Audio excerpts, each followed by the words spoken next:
Welcome to Veteran Radio with your host, Max Ramsey. Good morning. It is a nice, cool, crisp Saturday morning here in the Sacramento Valley, and hope the sun is shining on you wherever you're at. And hope the folks down there in Louisiana, Mississippi, and Alabama are digging out from what was Hurricane or Tropical Storm Isaac. And I guess the wind is what really tore things apart down there, not as much rain so much as just wind. I have a friend of mine down there who's has to basically put a new roof on his house. Other than that, he's pretty much bulletproof, I guess. My name is Max Ramsey, Sergeant Max Ramsey, U.S. Army retired. This is Veteran Radio, and a good special morning to all of you and to all our brothers and sisters in arms around the world. Program dedicated to the veteran, and not just how veteran issues affect the veteran, but how it affects our communities and society as a whole. And today we have lots of news items to talk about. And joining me to spread wisdom across all these myriads of topics, I have Jamie Fawbush and Adam Bird. They are the hosts of Vets on Radio, an internet radio program that airs once or twice a week, usually on Fridays and Saturdays, or just Saturdays, or just Fridays. And last night I got to spend some time with them on the air while we talked about some of the weirder news out there. Good morning, James and Adam. How you guys doing? Morning. Good, Max. Good. As your father, Dave Ramsey, would say, better than I deserve. Right. You know?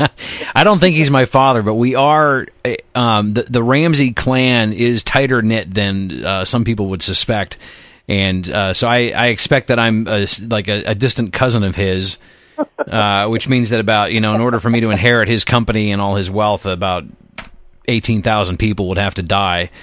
Yeah, exactly right. So, but I do like it. I like his show. It's funny you should bring him up. He has some pretty interesting points to make. Adam, I want to ask you in particular. How are you feeling? I'm feeling pretty good this morning. I'm heading south here with my son to drop him off at his grandparents for the weekend. So I got you. I'm feeling pretty good. Okay, because last night you were struggling a bit while we were on the air. Well, I've been known to do that from time to time. It makes for interesting talk shows. It was a Friday night, and for the rest of us, for those of you that have a life on Friday nights, sometimes Vets On puts on an evening program on Friday nights, or sometimes on Saturday nights, 2 or 3 hours at a time, and it is very entertaining. Their motto is their programming is so funny you'll laugh so hard you'll defecate in your pants, but they use the more Army appropriate word for that. So tune into them. Their website is vetsonradio.com, and their Facebook page is facebook.com/vetsonradio, I think. Is that right? Yes. Okay, yes. Good. So anyway, so this is, today we have several news items. Some of these things are not making the mainstream that I'm seeing, and when I consider mainstream is anything that a big news aggregator like Yahoo or Drudge maybe only give lip service to, and then then it gets forgotten about. And then there's some of the things that are making the news too. Like last night we talked about No Easy Day, the autobiography of a Navy SEAL penned by a guy named the pseudonym Mark Owen. His real name has been released, but I'm not going to say his real name. And he provides a first mission account of what killed Osama bin Laden. And we are going to talk about that later, because that's going to dovetail into some interesting arguments about us. And for the audience, Adam, James, and I, or Jamie and I, we are all veterans of the current generation, either Iraq, Afghanistan, or both. And so some of these issues are going to be dedicated solely to this generation of vets, because I think we need to urge our fellow veterans to be a little more introspective on the things that are happening around us. So let's get the low-hanging fruit out of the way. One of the things that that made the news, and it got lightly talked about, I think, in a couple of the news items here, and I'm sure some people have a lot of opinions about this. And if you're in the listening audience and you do have opinions, feel free to call in anytime at 888-923-1380. That's 888-923-1380. Kimberly Rivera, United States Army. I don't know when she enlisted, but she's a private. Did one tour in Iraq in 2006, and then when she got home, she fled to Canada and has been living in Canada since February of 2007. And she's been ordered extradited and to return to the United States by September 20th. And obviously she's going to face the music. What do you think? My opinion on this is pretty simple. I don't know when she enlisted, but I'm going to guess that she enlisted sometime after 2001. And if for some reason she was joining just for the college money, she's rather disillusioned because a lot of people have been getting a taste of the combat tours over there, and frankly, she's a deserter. Exactly. Go ahead, Adam. No, I agree. I think she's a deserter. Come back, face the music. If she wants to go back, then send her back to Canada, and we don't need her. You made a commitment. You signed up. You knew what was expected of you. It's not like it was a surprise. You mean I have to go? I might have to go to war. Well, yeah. It's hello. Yeah. The whole military. For those that don't know, the whole military: Army, Air Force, Marines, Navy, even the Coast Guard. Their primary mission is to kill people and break things. Once the switch is flipped on, that's their MO, that's their modus opera.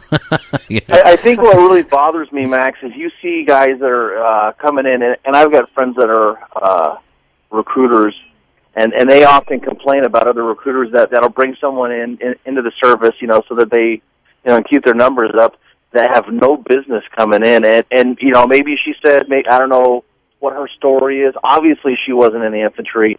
Judging by her physical features, I doubt she was an MP or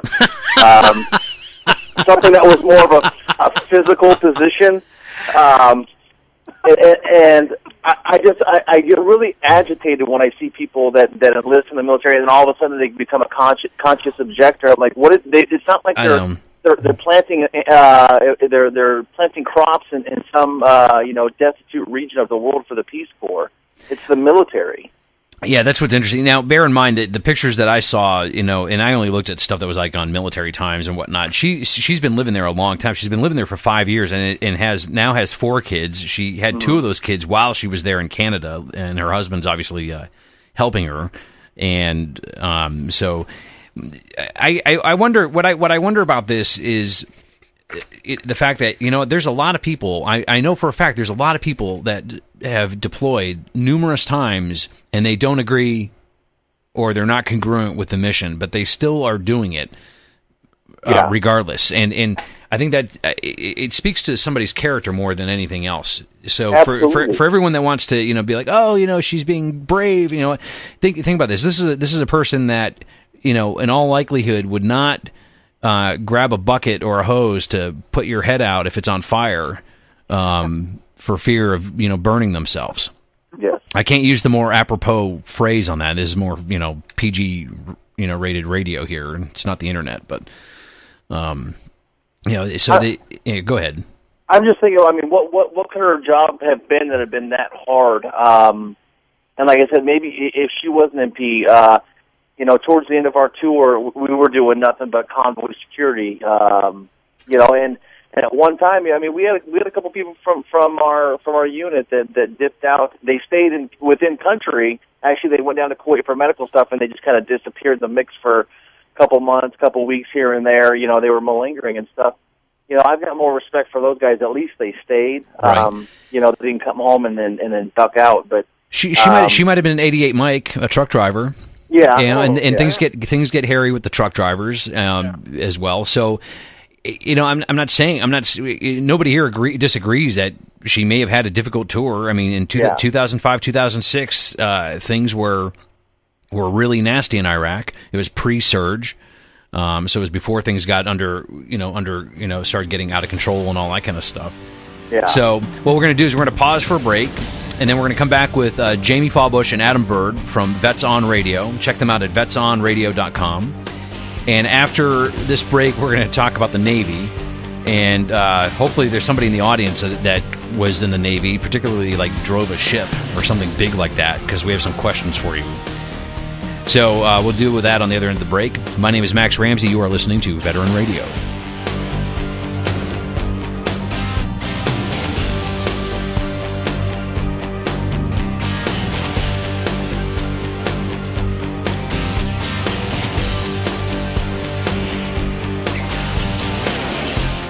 Why don't you get the whole family together tonight and take them to your local Outback Steakhouse? It's family-friendly, great food. Try the juicy signature sirloin and succulent lobster tail paired with a dressed baked potato.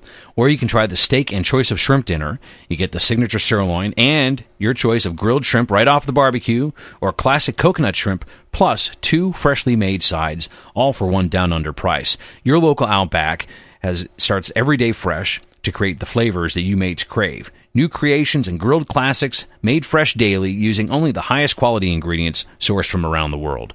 Visit Outback.com and find your local Outback. Now open at noon on Sundays, too, so you can head there for lunch after church if you want. Remember, it's always fresh in the Outback.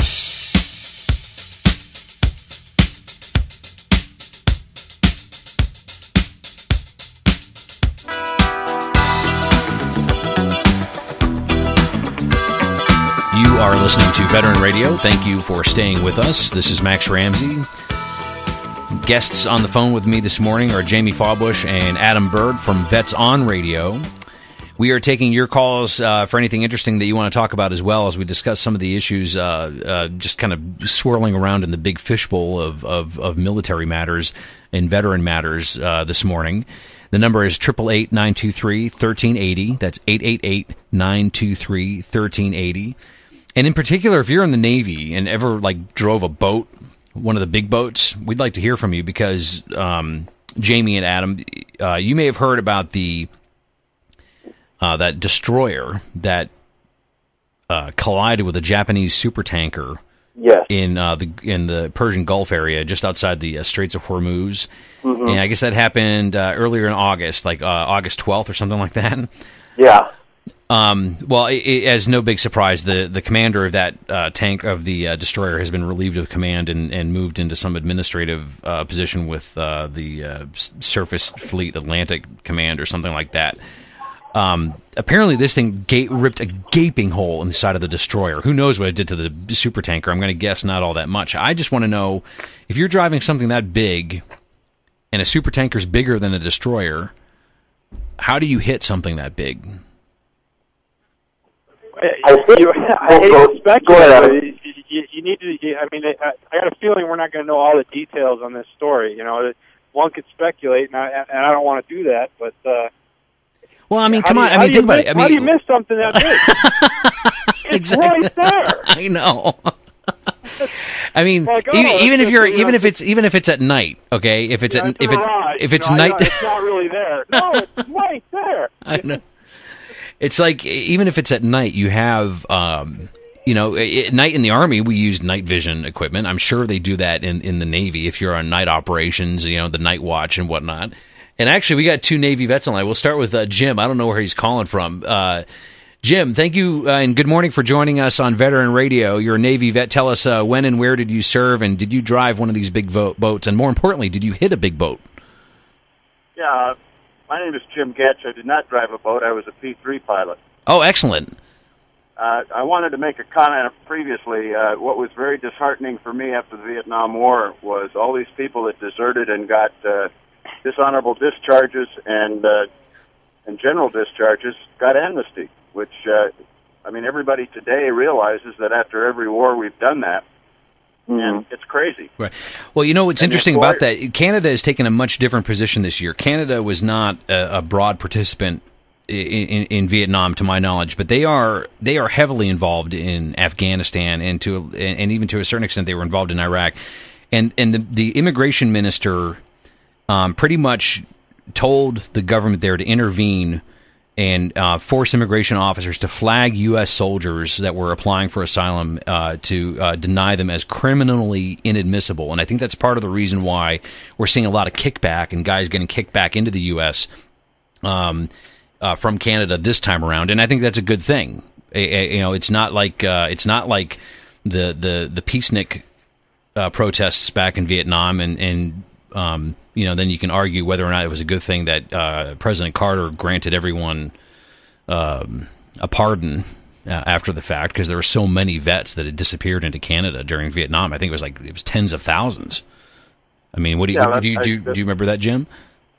The point I was trying to make is that as soon as Afghanistan and Iraq is over with, we're going to have a general amnesty in this country, and employers aren't going to look at whether you were a deserter. I mean, that stopped quite a bit ago. In fact, if I admitted I was from Vietnam War, whether I had an honorable discharge or not, I was considered a potential problem employee. Because I probably had drugs and I was probably a wacko. Well, you know what? It's interesting you mentioned that, Jim, because the same thing is happening to the current generation of vets from Iraq and Afghanistan. You know, a lot of people view the current generation as being stressed out, uneducated, and suffering from PTSD to one degree or another. Adam, Jamie, what do you think? I mean, that's a lot of the kickback that I'm starting to feel here, getting ruffling the feathers around. People definitely give you a second glance. They look at you, and then once they find out, you know, that you were in Iraq or Afghanistan. I mean, I kind of, you know, judging by my looks, you know, and I've got some tattoos. You know, I've got my CIB on my forearm and stuff.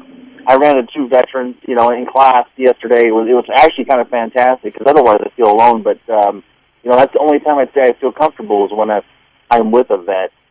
Just because but it seems to be, you know, whether you're in class or you're at your job, or out and about, people kind of give you that look like, oh, okay, yeah, well, thank you for your service, but I'm really kind of wondering, and there's been a couple of times where I've experienced, and I use that term lightly, what a Vietnam vet's been through. I've gotten the look and you were in the military, you were in Iraq, you know. And I had to hold myself back from throttling, you know, a couple of these people. Right. So I can't imagine what Vietnam vets went through. I'd have probably spent many, many years in prison, you know, just knowing myself personally. For sure. And I don't mean that as I'm a violent person. I just don't take being, you know, that type of stuff lightly. I don't suffer hippies well either. Hey, Jim, as an Iraq War vet to a Vietnam vet, I want to personally thank you because it is the Vietnam generation that has really made it possible for this current generation of vets to have so much, not just even from a VA standpoint, compared to what was available and ready back then in the 1970s and 1960s, but just the fact the way the demeanor of the country, despite the challenges that we all face, the environment is much more receptible and much more amenable to the realities that veterans are facing today, and that is due to the unimaginable circumstances that your generation of veterans went through, both in the field and when you got home. And I want to thank you for that, Jim. Well, thank you for your service. Great deal. Jim, we're going to let you go. We're going to head to the next line because we have Mike, who is also a Navy vet. Mike, good morning. Where are you calling from? Where and when did you serve? And did you drive a big boat and crash into anything? I'm out of Antelope, and I was in from 93 to 2003. I didn't drive the boat. I was an engineer, so basically we controlled the boat. So you were like Scotty. Yeah. More power. Yes, absolutely. So I was on the USS Seattle. It's an AOE, basically a fuel ship and supply ship, and we carried the bombs, bullets, and BBs and beans and whatnot. And in 1995, we were on a cruise over to the Gulf, and we were doing what's called an UNREP, or underway replenishment of the USS Wasp, which is the Marine transport. Right. And we had to do an emergency breakaway because we were getting too close. Basically, we collided with the USS Wasp, tore a big gouge, or actually took out one of their aircraft lifters that's on the side, right? An elevator. It was big deal. We had one of our gyroscopes go bad, and the backup didn't kick in, so we got too close, and ultimately we lost our captain over it. Anytime a ship collides with another ship that's at fault, the skipper loses his command. Oh, of course. I mean, that's only natural. But I'm curious, Mike. In addition to the systems you have on board to keep the ships running parallel, like you mentioned gyroscopes, and I'm sure they have some kind of autopilot to keep them on the same heading, and and then if wind or sea drift kind of knocks them around, they can kind of correct. But aren't there guys literally out there spotting You know, Yeah. from the bow and the stern and whatever side of the boat you're on. Yeah, we have the aft and forward lookouts, but when you're cruising at about, we're usually about 10 to 12 knots, and it can happen pretty quickly. You're usually about 100 yards away from each. The ships are about 100 yards off of each other, Right. and you can, that 100 yards can get ate up real quick, especially in high seas.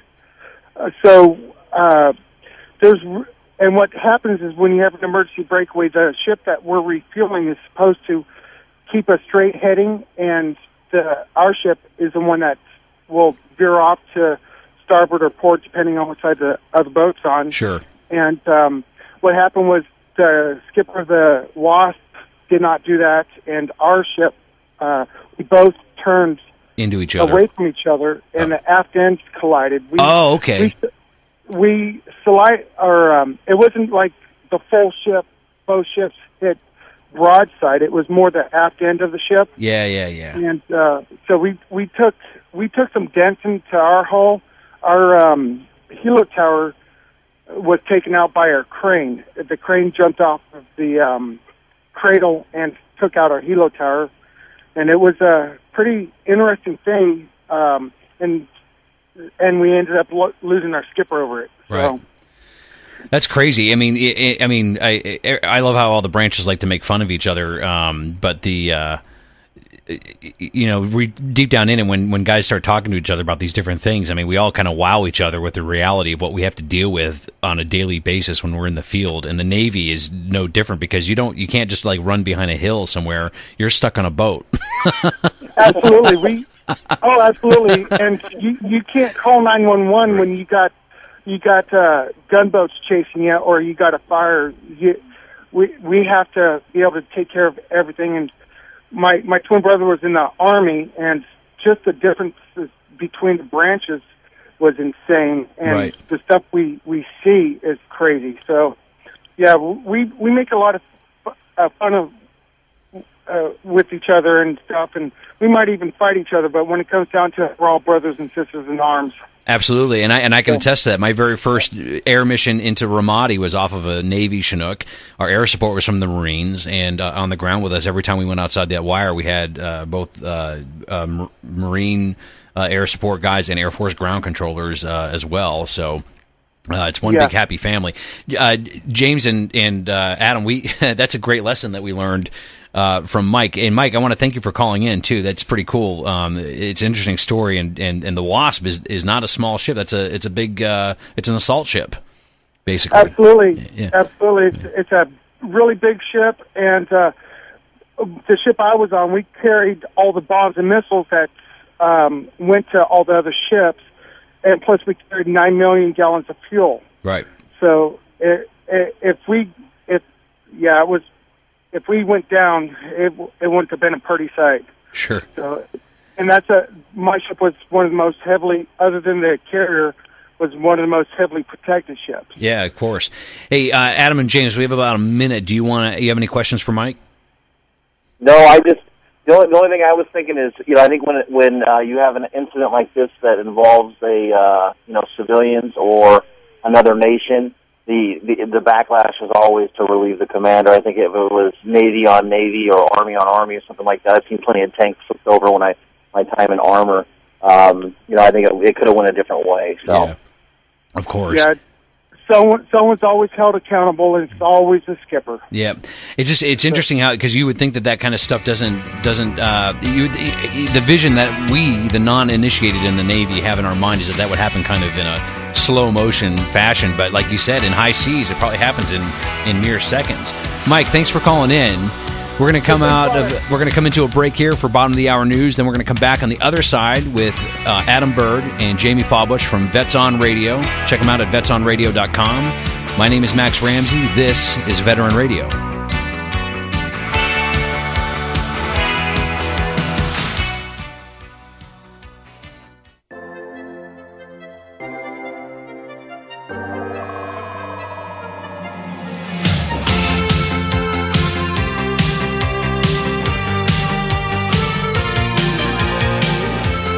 You You are listening to Veteran Radio. My name is Max Ramsey.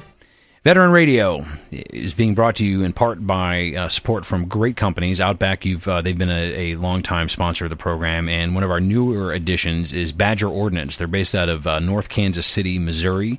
You can check them out on the web at Badger Ordnance. That's Badger, Ordnance. They supply scope mounting equipment, accessories, tools of the trade, and parts, and they specialize in all this for military, special ops, government agencies, and law enforcement agencies as well. So if you are an enthusiast U.S. military or spec ops and you're looking for precision-made components for your gear, check out Badger Ordnance, Badger, Ordnance.com, and check out where you can find a distributor near you. They have distributors in the U.S. and Canada. Great outfit, and we welcome them for their support, and we hope it's the beginning of a beautiful relationship. And if you want to learn more about Veteran Radio, check us out on Facebook. It's the best way to find what we got going on. That's facebook.com/Veteran Radio. We have a Twitter feed that is kind of linked to the Facebook thing, so you're going to see the same stuff there either way, and that's at Veteran Radio US on Twitter. On the air with me this morning, we have Jamie Fawbush and Adam Bird. They're from Vets on Radio. They're an internet radio program. They are, in being internet, they're obviously uncensored, and they do a couple of shows a week. Typically on the weekends, they'll do a kind of a midday PG-13 rated show, and then sometimes at night they'll do a few hours that is strictly R-rated and debauchery. And if you are a veteran, you'll definitely appreciate the demeanor. It's seriously, if you can't be around guys, if you're like stuck somewhere at work and you stream it on TuneIn Radio app. They have a channel there, or you can download their podcasts off of iTunes, and it's kind of like just being able to hang out with the guys and not feel bad that you can't use foul language anymore. And that's what it's all about, right? The First Amendment. Exactly. That's right.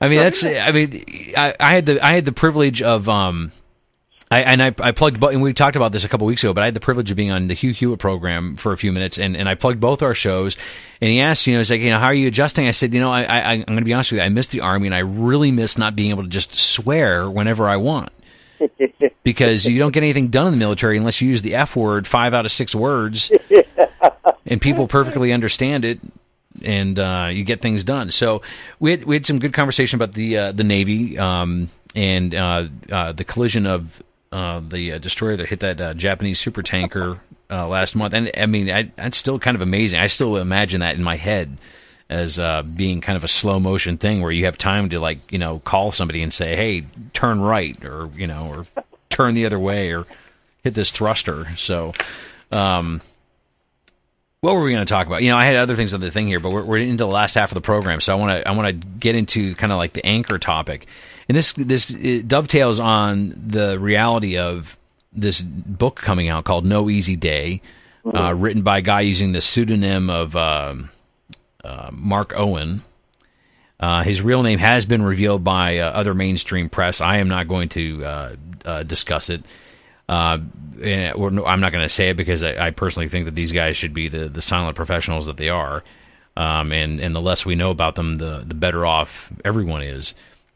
But what's interesting about this is that this guy received a letter from the Department of Defense saying that he's in violation of the non-disclosure and other secrets that he signed when he was a Navy SEAL. And he's since returned a letter back to the Department of Defense basically saying that he's sought legal counsel. He has not revealed any secrets to his knowledge, and that he's earned the right to tell his story. And I'm kind of like on the fence on this a little bit. I agree. Yes, vets certainly earn the right that they're guaranteed under the Constitution. I don't argue that. I still wonder if this is the right thing to do, though. You know what, Max, I'm with you. I'm on the fence as well. I agree he's got a right to tell his story. I think it being the year that it is, being I'm not going to talk politics, but we got all that going on with the government stuff. it's tough. I will say this is I don't agree with the media blurting out what his name was, and I've also have read that now that his name is out there, they got somebody took a picture of him, and his picture was out there. Allegedly, there's a price on his head now with the Taliban, all this other stuff. He's got a right to tell his story. You look at past operators. There are books that have been out. But they waited a while. Yeah, and that's the point I'm trying to. That's exactly what I was going to say next. Is that maybe it was a little too soon. Had he waited 4, 5, maybe 6 years before you write the book and tell it, let things kind of die down a little bit. Right. What disturbs me about this though is that, and I personally I love hearing these stories. I understand, though, why we don't get to hear these stories. And these past 2 years have been way different. Like when something goes down with special operations, I mean, it's making headline news. We're finding out the unit that did it, practically the people involved, and I'm at a loss for words. They keep talking. They're putting our lives in jeopardy. And when I say them, I'm not saying those special operators are the ghosts. Yeah, as a lot of us like to call. Those guys are doing their job, but it's sad that our government would and the media would make public announcements that this is SEAL Team 6 was one that never should have been brought up. Right. Ever. No. And I'll give an example. During the attempted and unfortunate failed rescue of the Iranian hostages. Yeah. In 1979, 1980. That was when Delta Force was like in its infancy, and so there wasn't an established SOCOM the way there is today, and all we heard about that is that it was a rescue team, it was a mission, it was a special mission, but we didn't get to hear anything about it, and I don't know how many books or anything have been written about that. But it wasn't only until literally the past few years where I actually got to read stuff and understand why that mission failed. And it turns out you could argue it came down to a pressure and a training issue for the helicopter pilots. I guess one guy lost his situational awareness, did not rely on his instruments, and lost sight of the horizon, and tilted his helicopter and crashed, and caused a big fire out there in the middle of the desert. And they had to abort the mission. You know what really, and here's the way I see it. I fully understand that you can say whatever you want, especially once you exit the military and you gain that right back that the Constitution provides. Should you? No. Did he violate OPSEC? I don't know. I don't think many of us are going to know. On the flip side, this being an election year, with the way maybe this book blasts the Obama administration as a whole, and this is kind of them trying to stamp out fires, right? Where they're at. I mean, you just have to look at both sides. Who's I would lean more towards the SEAL just because, as all of the three of us are all combat veterans. You generally take another combat vet at his word, whether over a community organizer. And I hate to say, I'm nothing against the president, but that's just the way I feel. Well, let me quote Dwight Eisenhower. When you put on a uniform, there are certain inhibitions you accept. Mm-hmm. And I wonder, the oath that we take when when I got out processed at Fort Campbell, I didn't have a meeting with the guy who said, okay, that oath you took on, in May and July of 2004 doesn't apply anymore. You are hereby released and, go forth and tiptoe through the tulips. So the oath that we all took, the contracts that we signed, guys that do not get medically retired or retire themselves are all subject to recall if they haven't served at least 8 years in the Army. The individual ready reserve. So that's where I think there's an overlap here. I kind of wish that the environment didn't exist where these guys could do that. Dakota Manning, U.S. Marine Corps Medal of Honor winner, his book apparently slams the general officer command pretty hard. in his You know book. what? And there was a captain that came out that was awarded the same Medal of Honor, he wasn't awarded. Excuse me. Let me backtrack on that. No. He was put in for it, and they lost the paperwork. But he was very critical of the command and the administration, and they're saying that maybe that had something to do with it. And he was actually with Dakota Manning Right. At that time. So, that's why I'm, Max, Adam, I see things and I'm like, well, what's the other side of the coin? There's two sides to every story, and then somewhere in the truth you have to decipher, or somewhere in the middle you have to decipher the truth. Agreed, but you know what? If we had just said we got Bin Laden and that's it, we're not going to do a victory lap. We're not going to go visit 160th Special Operations Aviation Regiment in Fort Campbell and put the spotlight on them because they don't want the spotlight put on them. And then we're not going to go down to Fort Bragg or wherever else the SEALs operate and give a big thumbs up to all those guys that don't care to that don't want the spotlight. They don't want to be exposed. Right. And the thing is, it's plain and simple. You get a lot of people out there in this country, and a lot of those people up on the Hill. They want, we want this done. We want this done. Well, those guys go out and they get the job done, and then they turn around and they want to know, well, how was it done? It Right. doesn't matter. Right. Don't ask questions because there's things that you do not want to know. The fact of the matter is, you asked us to do something, we did it. You don't need to know the details of how it was done. Exactly.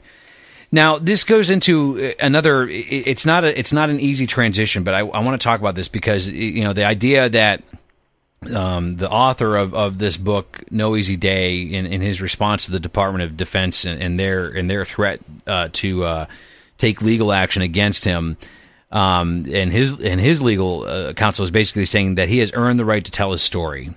And now we have a lot of vets that will go around and say, I've earned this. I've earned this. Respect my authority. Yeah. Are we at risk of being a little bit getting too much of like a wannabe welfare, bunch of baby veterans? Go ahead, Adam. I don't look at it like that. This was a big operation. The guy, Osama bin Laden, he was wanted for years. He was top of the FBI's most wanted list. I don't agree with how soon the book came out. Eventually, you knew the book was. Everybody knew that something like the story was eventually going to be told. Right. It came out too soon, and that's my opinion. Agreed. But does he have a right to tell it? Heck yeah, he's got a right to tell it. And if the government's going to turn around and slap him with a lawsuit, shame on them. Well, if he had done, look, the guy who wrote, who's the guy that wrote Soul Survivor? Lone Survivor was Marcus Luttrell. Right. Yeah. Now, and so he was SEAL Team 10. He wrote a book because his team it was in Afghanistan, and out of his team of 4, he was the only one to make it out alive. Yeah. They had he wrote a book. Now, I don't recall there being a lot of controversy about his book. I don't know if you guys recall hearing anything about that. I've met Marcus. Yeah. Actually, I met Marcus once. I've heard him speak on the book. I've read his book, and it doesn't, in my opinion, it doesn't go into great detail of it tells his side of the story of what happened. Right. During that operation, right, and what went wrong, and he gave his opinion on it and whatnot, and that was it. It was bottom line. But he still, I still think he had his manuscript vetted by DOD. Non-disclosure agreements for anyone that's ever signed one, they are written broadly on purpose, and they do that because everybody tries to protect their secrets. When you're an operator in special operations, you're a keeper of secrets in many respects, and I guess that's the only thing. Because I guess the author of No Easy Day did not vet his manuscript with DOD, and that's what's causing some of the heartache about this. And the book, I guess, was supposed to be on the shelves this coming week, but I guess that's been delayed a couple weeks while they figure this out. But in the broader sense, what is the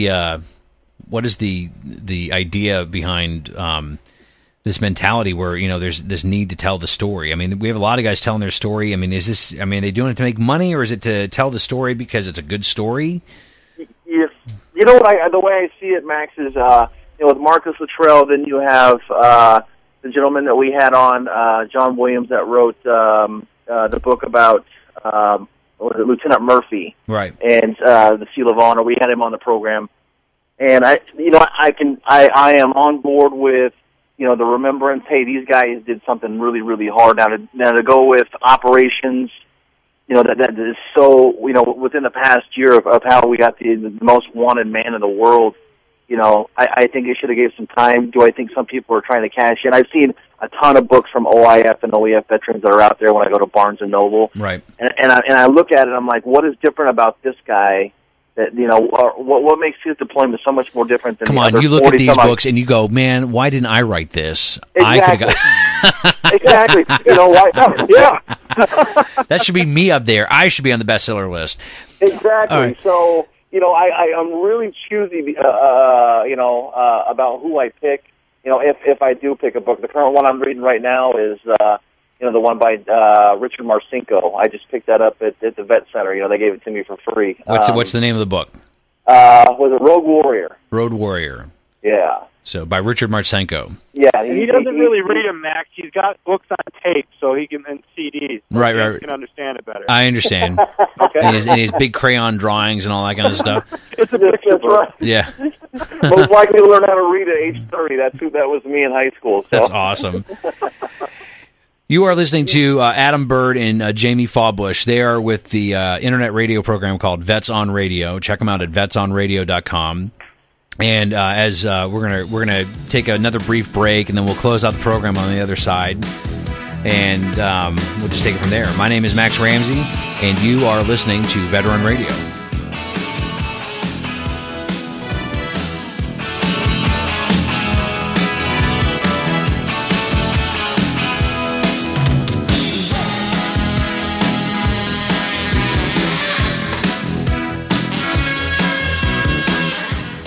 What are you going to do with the family this weekend? Take them out to dinner tonight? Check out the local Outback Steakhouse. Maybe you'll take them somewhere special for lunch after church tomorrow.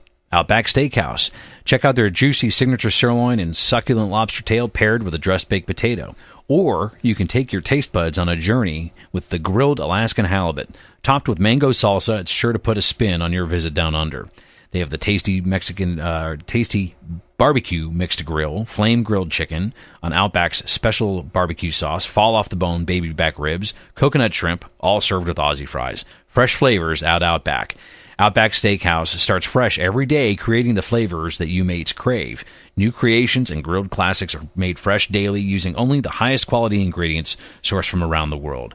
Visit Outback.com to find your local Outback. Remember, now open at noon on Sundays. It's always fresh in the Outback.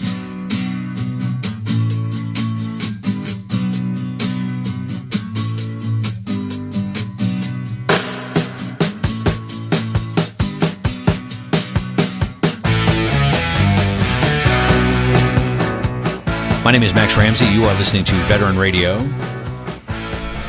On the air with us this morning, we have Jamie Fawbush, Adam Bird. They are with Vets on Radio, vetsonradio.com. It's an internet radio program that airs a couple times a week, usually a few hours at a time.